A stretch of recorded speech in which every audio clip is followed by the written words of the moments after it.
Welcome back to Fun with Roots. Last time we focused on lamed hey roots, verbs where the third radical, the pei ayin lamed of the verb, shows up in the dictionary as a hey, even though historically it was really a yud. We spent some time with the story of Cain and Abel, and we're going to be spending more time with it. So before we move on, let's go there for a quick lamed hey refresher. Abel, the rancher, and Cain, the farmer, both brought offerings to the Lord.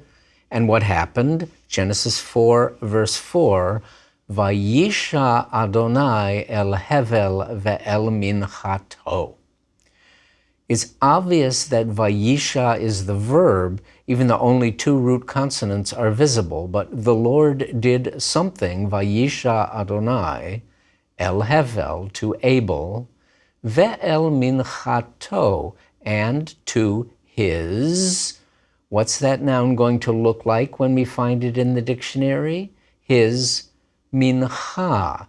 The O is the suffix, and the taf of the construct form connects the suffix to the noun.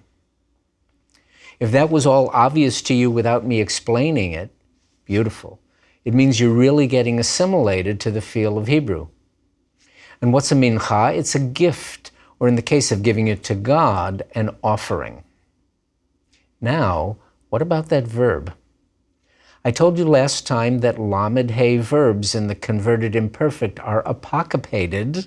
The hey drops off the end, and I gave you a list of common ones that I said would be worth your while to memorize.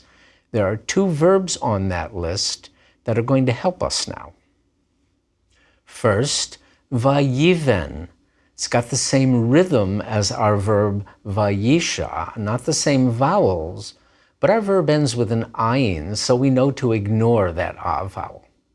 It's the ayin that demanded that vowel, not the verb form itself. Vayiven comes from bet nun hey, to build. Vayiven, and he built. Next from that list, vayichar, exactly the same pattern as our verb, because it has a chet that wants a patach. And maybe the resh, which is a guttural wannabe, does too. Vayichar, from chet resh hey, to burn, and especially to burn with anger. We'll talk more about that in our next lecture. Now I've got these two verb forms in my head that strengthen my guess about the very uncommon verb in our verse, vayisha. It must be from shin, ayin, hey. The shape of the verb totally tells us that.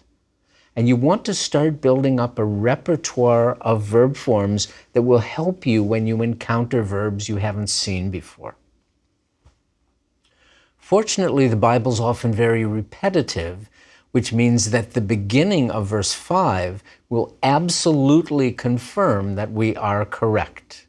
Ve'el Kain, ve'el minchato, lo sha'a.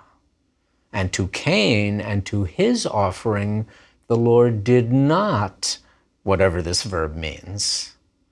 But the kal, third masculine perfect form, is right there in the verse, showing us all three letters of the root, shin, ayin, hey, just as we thought. This verb only occurs 12 times in the Bible, 5 times in Isaiah, but twice in our verse. It means something like to gaze, and in our case, evidently, to look with favor. God looked with favor on Abel's offering, but not on Cain's. Remember also why only the first of these two verbs is in the converted imperfect, and the second is just a plain perfect verb. Both forms are used for the past tense, but the converted imperfect is also telling you the sequence of events. An ordinary perfect verb with no vav isn't saying anything about sequence. God accepted Abel's offering and rejected Cain's, but not specifically in that order. Presumably, both the acceptance and the rejection were part of a single process. Now, read on. what happened when Cain's offering was rejected. Vayichar leKain me'od, vayiplu panav. And it burned to Cain extremely. This is idiomatic for he got very angry.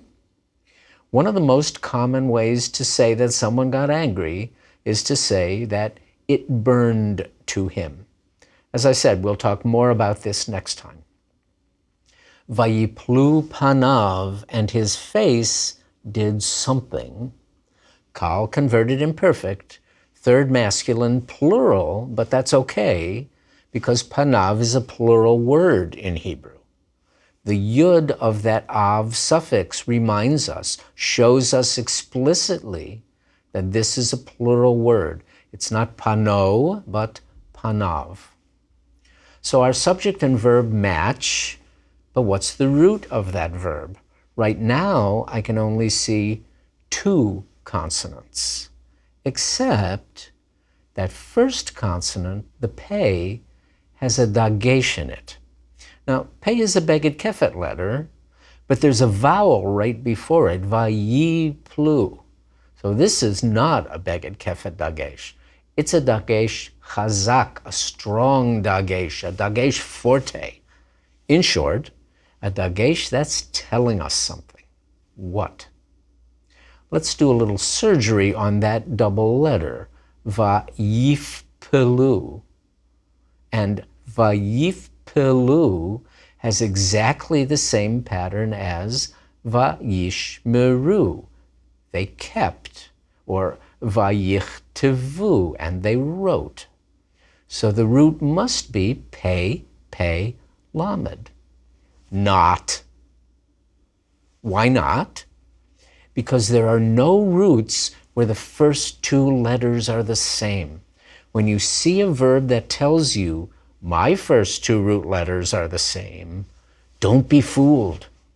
Remember how letters behave, and especially how nuns behave.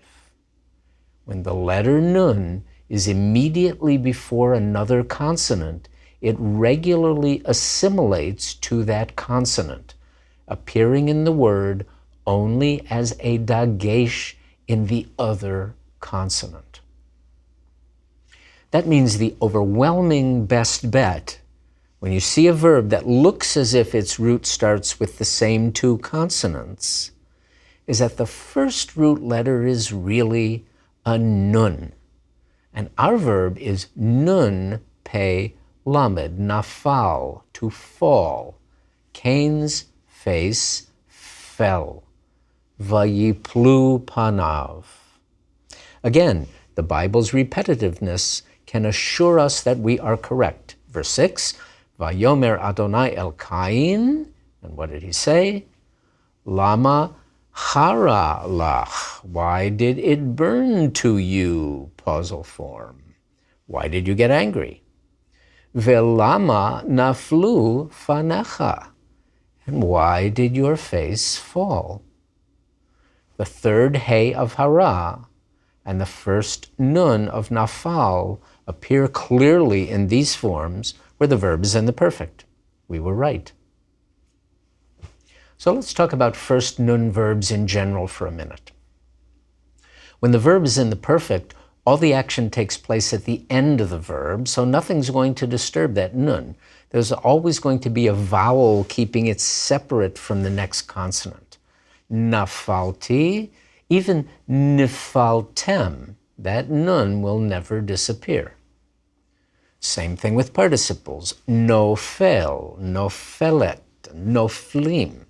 Nafal never occurs in the kal passive participle, but the pei nun roots that do will always have an a vowel, or at least a shva, separating the nun and the next consonant. So of the verb forms we've learned, it's only the imperfect where the nun disappears. And really all you have to do is look for that dagesh in the first of two consonants. Once again, let's compare them with shamar. And this time I've filled the chart not only with nafal, but with some verbs from other roots. first, instead of eshmor, epol, I will fall. Tipol, you will fall. We don't really pronounce that double P. I'm exaggerating it to make clear what's going on with this verb. Tit'i, from nun tet ayin, you, feminine singular, will plant. Yisa, from nun sin aleph, he will lift or carry. Tipol again, this time with a cholam chaser, lacking a vav, but that makes no difference. Niteh, from nun tet hey, we will stretch out. The nun you see is the nun for we. The nun of the root is in the dagesh. Titnu, from nun taf nun, you, plural, will give. And back to nafal for yiplu and tipolna. At the end of this lesson, we'll look at a list of common verbs that begin with nun, and we've already made a great start on it. What's the bottom line? When the prefix letter and the vowel underneath it look normal, but you see only two root consonants, and the first one has a dagesh, think first nun. Now we're moving on to roots that begin with yud. There are lots and lots of these, many of them very common. The good news is that in the Kal perfect and participles, same as with nun, and for the same reason, the yud acts like any other consonant. A couple of examples. Genesis 2:8, which we've seen before, starting with a first nun verb on the way to our first yud verb in the second part of the verse. Vayita Adonai Elohim gan be'eden. Gan is a garden. Do you recognize Vayita? What's the root? Nun tet ayin, to plant. The Lord God planted a garden in Eden. Vayita Adonai Elohim gan be'eden. Vayasem sham, and he put there, now here comes our first yud verb, et ha'adam asher yatzar, the man whom he had formed. Yud, tzadi, resh, to form or to fashion. And it's yatzar, just like shamar or katav, because in the Kal perfect, first yud verbs are no different than any other. Same with participles. Just a couple of verses later in that same chapter, Venahar yotze me'eden, and a river was going forth from Eden, Yud Sadi Aleph, to go out from a place. Shomer, kotev, nofel, this is the participle, where again, all the changes happen at the end of the word. So all three consonants are there, and the yud doesn't change anything. But in the imperfect, every form has a prefix. And what was our rule about how yud behaves? If yud is the first root letter of a verb, when it's no longer the first letter in the word, it is liable to drop or to change into a vav. And in the Kal imperfect, the yud often drops, it disappears. When the yud doesn't disappear, you can see all three radicals, so no problem. For example, Vayitav hadavar be'enei Pharaoh. The thing was good in the eyes of Pharaoh. Whatever's in your eyes is what you think about something. Vayitav, third masculine singular converted imperfect of yud, tet, bet, a verb related to our adjective tov, meaning to be good. Notice those two yuds. One, the one with the dagesh, is the prefix letter for the third masculine singular imperfect. The other is a root letter, the first letter of our pei yud root. One tricky thing I need to warn you about, in these verbs where the yud of the root doesn't disappear, there is one circumstance in which it can disappear when the prefix letter is also a yud. Put a yud after a yi sound, And in biblical spelling, they sometimes didn't bother to write that second yud. You remember our verb yatzar from Genesis 2:8, the man whom he had formed, et ha'adam asher yatzar. Now here's Genesis 2:7 with that same verb in the imperfect. Vayitzer Adonai Elohim et ha'adam afar min ha'adamah. And the Lord God formed the human, vayitzer, dust from the ground, afar min ha'adamah. And vayitzer has two yuds, one for the prefix letter and one for the first root letter. So far, so good. But in Genesis 2:19, when the animals are formed, it's a different story. Vayitzer Adonai Elohim min ha'adamah kol chayat hasadeh ve'et kol of hashamayim. The Lord God formed from the earth every animal of the field, kol chayat hasadeh, and every bird of the sky, kol of hashamayim. Same vayitzer, same meaning, even the same subject and same situation and same biblical passage, but this time it's spelled without the yud of the root. Let's suppose you didn't recognize this verb and you saw it with only one yud, not two. What should you do? Here's one possible scenario. Vayitzer, same pattern as vayiven, and he built. This must be a lamed hey verb, tzadi, resh, hey. So I look it up in the dictionary, and there's no such verb. What next? What do I do? A, panic, or B, think it must be a pei yud verb instead. If you picked A, panic, that's the wrong answer. As you progress in your learning of Hebrew, one of the best signs is when you are making good wrong guesses, not wild guesses. And to guess that vayitzer is a third hey verb is a great wrong guess. I want to show you just one more of these first yud verbs that keep their yud most of the time, because it's easy to fool yourself with this verb. It is yud resh aleph, to fear. Al tira, Avram, fear not, Abram. Tira, second masculine singular imperfect of yud resh aleph. And from the 23rd Psalm, lo ira ra, I will fear no evil. But now look at these two mind-blowing examples. Vayir'u and vayir'u.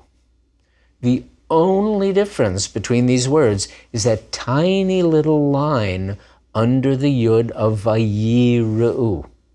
That line, a meteg, tells me this is a long vowel. Vayir'u is a short vowel, and I know that the resh is closing the syllable, and it's the first root letter of that verb, resh aleph hey, to see. Vayir'u, and they saw. Vayir'u is a long vowel, and resh is starting the next syllable. It's the second letter of the root, and the first letter is a missing yud that got sucked into the vowel. Yud resh aleph, to fear. Vayir'u, and they were afraid. It takes a lot of attention to notice that meteg, but fortunately, context almost always pushes you in the right direction and helps you make the right choice. Let's look at these words in the contexts I got them from. Vayir'u v'nei ha'Elohim et binot ha'adam. The sons of the gods saw the daughters of the men. But When the Lord made Joshua great in the eyes of all Israel, in Joshua 4:14, Vayire'u oto, they feared him. See the meteg? Now read on. Ka'asher yar'u et Moshe. They feared him as they had feared Moses. Vayire'u oto, ka'asher yar'u et Moshe. Yar'u, like shamru or katvu, third common perfect, and all three root letters are looking back at you. So vayire'u must also be they feared and not they saw. As your Hebrew gets better and better, you'll stop analyzing verbs and just see two consonants and know automatically which verb it is. This happens to be one case where you have to be a little careful not to let the two consonants divert you in the wrong direction. Now, the first yud verbs where the yud always disappears in the imperfect. They, fortunately, have a very distinctive shape which you can never fail to recognize. That's good because they are very common. Again, some examples before we look at them in a chart. For our first example, let's go back to the beginning of the story of Cain, Genesis 4:1. And let's read that whole first verse again, just for the sake of review. Ve'ha'adam yada et Chava ishto, vatahar vateled et Cain, vatomer kaniti ish et Adonai. And the man was intimate with his wife Eve. Notice, by the way, that this verse does not start with a converted imperfect. It's not the next thing that happened after they were thrown out of the garden. The Bible's deliberately not telling us when they were intimate. But after they were intimate, then vatahar, from hey, resh, hey, she conceived. And then vateled et Cain, she bore Cain. And she said, I have created a person along with the Lord.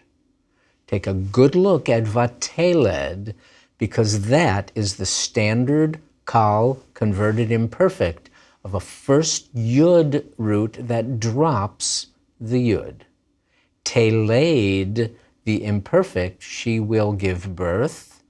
Vateled, converted imperfect, and she gave birth. When you see it sere under the etan letter, the prefix letter of the imperfect verb, that is a sure sign of a pei yud verb. The two letters you see are radicals 2 and 3, and the missing first radical is a yud. Take it to the bank. Let's look at these forms for every person, gender, and number, and I'm going to vary the roots again so you can get a look at a variety of common ones. Ered, yud, resh daled, I will go down. Teda, yud daled ayin, you will know, masculine singular. And that last vowel is a patach. Why? Because the word ends with an ayin. Yada, to know, is one of the most common first yud verbs, and it's also a third guttural. Just like with asa and Allah, the two differently abled consonants do their thing, and as long as you keep in mind what they do, there's nothing tricky about these verbs that are doubly weak. They're completely predictable, which is what you want when you're learning a language. Teldi, yud lamed dalet, you will give birth. God told Eve, be'etzev teldi vanim, in pain you will bear children. Yetzei, yud tzadi aleph, the yud you're looking at is not the yud of the root, it's the prefix yud of third masculine singular. That sere under the yud, yetzei, that's what's telling you this is a first yud root, yud tzadi aleph, to go out or to exit. Teshev, Yud Shin Bet, to sit or settle or dwell. Joel 4:20 says, Vihuda le'olam teshev. Judah, not the man who's masculine, but the country, which is feminine, Judah shall dwell forever, le'olam, to eternity. Yehuda le'olam teshev. And the plurals, Nered, Yud Resh Daled, to go down. When the brothers tell Jacob they won't go back down to Egypt unless he lets them take Benjamin, they say, Lo Nered, we will not go down. Tetz'u, Yud Sadi Aleph, you, plural, will go out. In Exodus 12:22, on the night the slaying of the firstborn was about to take place, the Israelites were warned, Ve'atem lo tetz'u ish mi petach beito ad boker. And y'all shall not go out. Ish, not a man of you, mi petach beito, from the opening of his house, ad boker, until morning. Not one of you shall go out from the entrance of his house until morning. Lo tetz'u. Tetzena, you, feminine plural, shall go out. Yeshvu, Yud Shin Bet again, they will dwell or sit. Again, the Yud you're looking at is not the Yud of the root, it's the Yud prefix. Deuteronomy 25:5, Ki yeshvu achim yachdav, when brothers dwell together. Remember that the imperfect can be used for the generalized present tense of English, when brothers dwell together. And finally, teradna, you, feminine plural, shall go down. Going from Israel to Egypt is always going down, just as going from Egypt to Israel is always Allah, going up. Bottom line, that sere under the prefix letter of the imperfect tells you right away that the verb comes from a root that starts with yud. And again, some of these are verbs that occur on more or less every page of the Bible.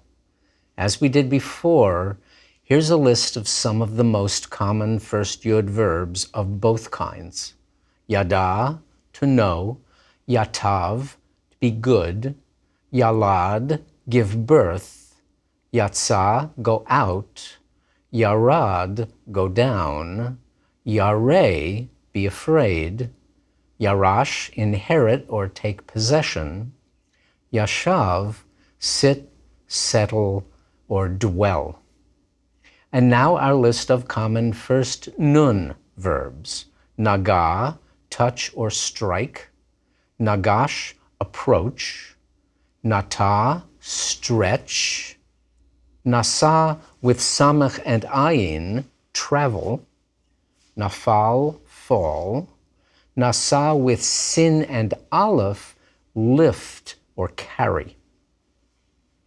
Omitting, as always, a bunch of these roots that are common but not in kal, and also natan, to give, and yahol, to be able, which are irregular, and we're saving them for later. Warning, if you're a person who works more by sound than by sight, you have to figure out a way to differentiate nasa, to travel, and nasa, to carry. We pronounce them the same, but the Bible never confuses them, and they are both very common. Now, nata, to stretch out. It not only begins with a nun, but it ends with a hey. What happens to a verb like that in the converted imperfect? You guessed it. The nun drops off at the beginning, and the hey drops off at the end, so only the tet in the middle is left, without a dagesh if it's the last thing in the word. When you see a converted imperfect verb with just one consonant, keep calm and carry on. You are looking at the middle consonant of the root. The third radical is a hey, and the first radical is a nun. Let's look at an example. Vayet Aharon et yado al meimei Mitzrayim. Vayet must come from nun tet hey. Vayet Aharon et yado, Aaron stretched out his hand, al meimei Mitzrayim, over the waters of Mitzrayim, Egypt. He's summoning the frogs. All you can see in Vayet is the tet, but it unquestionably comes from nun tet hey. Seems freaky, but it is regular.